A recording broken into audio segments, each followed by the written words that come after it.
So what are my favorite brushes to create quick, easy, simple clouds, to paint clouds?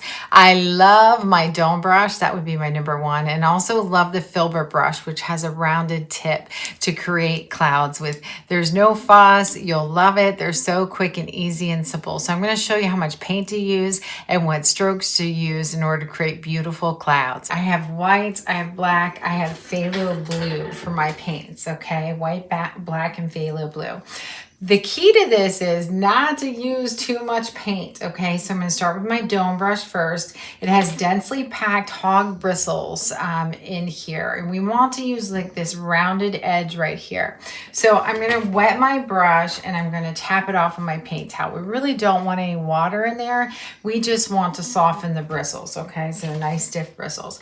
I'm going to pull out the smallest amount of white, the smallest amount. I'm going to tap it off my paint towel too. So there's very, very, very little paint. All right. So what I'm going to do is I'm going to use this part right here on the edge. All right.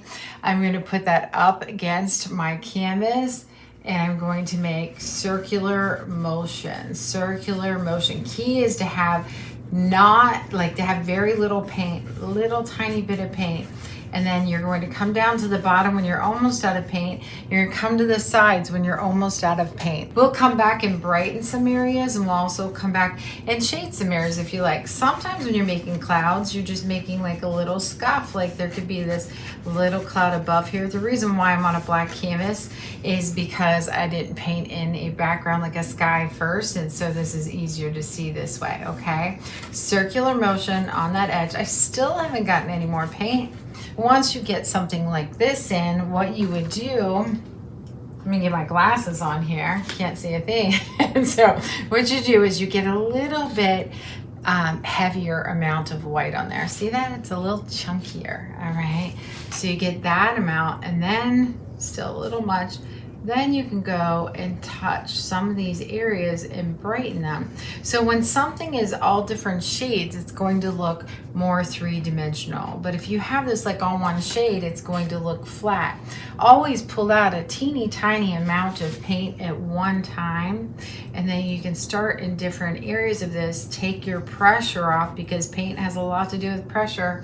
I'm barely touching it unless I know how much paint I have on my brush, and I want to be running out down here. So lighter pressure, less paint. And then I'm going to pick and choose where I want it to be a little bit brighter.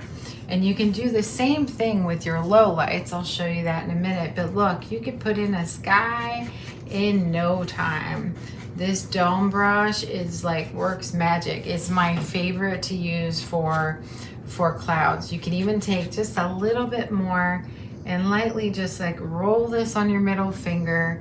You can make some of these curves just a little bit brighter at the top and tap in some, some brighter areas that way, where you don't have to use the circular motion unless you need to blend something out.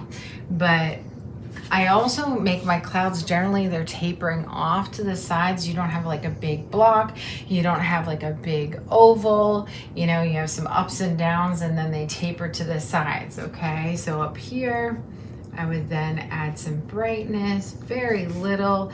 Learn to leave some of your darkness. You need highlights and lowlights. Every time you paint, something is brighter than, another part of whatever you're painting. Something is darker, okay? So next what you could do is you could shadow this if you need to. You could take blue and black, make a steel blue. It's very beautiful. Or Lucas paints, they make a steel blue. It's very beautiful, but you can always mix it like this. Mix very small amounts of paint so you get your color, your shade that you want right away. You can always mix it again. People say, well, what if I can't mix the same shade again? It's okay if it's slightly off. And we have a free color mixing chart. So if you would like that as well, just let us know in the comments. And so I'm just going to circle up from the bottom. I'm going to add this shadow in from the bottom, so you can add even more dimension. You can do this with purples. You can do this with like a little bit of magenta. You can do this with blues and blacks, and it changes it automatically. Okay, so we can do things like that. I'm going to also show you with my filbert brush, okay? So you want to wet this just to soften the bristles, and then we're going to dry it off on our paint towels, okay? So pull all the water out. We want no water for this. We're not moving around a bunch of paint and a bunch of water, just a tiny bit. I want to show you that you are going to be pressing like this. So we have shorter ones of the filbert as well. This one you can get pretty wide, or you can use just the tip and make it a little bit smaller, okay? So I'm going to be using the tip right here. I'm going to be pushing up like this with the tip, okay? And then making that same circular motion. So I'm going to grab a little bit of paint, not a lot of paint, all right? And what I'm going to do, make sure you don't move a lot of paint. Look at the back, there's hardly any. So very little paint, very light touch. It takes a little bit longer with the filbert, but if this is what you have, we never say we want you to like purchase anything to paint with us. So use what you have, and if this is what you have, I'd like to show you, because before we created our dome brush, this is what we used. We used our filbert brushes for clouds, you know, and make that a little bit brighter. And it's a light touch, light touch. And again, we do the same thing. We can come back and we can make areas brighter and, you know, darken areas as well. But the filbert just takes a little bit more time. And then again, I'll go back and say, I want to give this like even a little harder shape. Like I want to go, you know, near the top, make it a little bit brighter up there. Maybe catch it like right here as well, okay? So we have that. And then I can go back in with my steel blue. I'm gonna mix a little bit more. See, I ran out. So that's my blue, my black, and a little bit of white. I'm mixing the smallest amounts. So see, it even dries so fast. And then you can go up from the bottom. And listen, acrylic paint is so forgiving. So if you do something you don't like right here, I feel like that's a little too blue, it went up too far. So then get a little bit of white and go back over it again. You can black something out, you know, let me talk to you about this really quick, okay?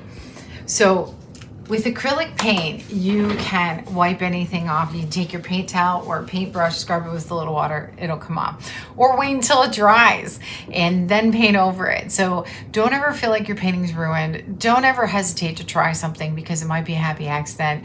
And just enjoy the process. Love the process, you know, try the strokes. Think about your pressure and how much paint you use, and you're gonna do great. So I can't wait to paint with you next time. See you soon.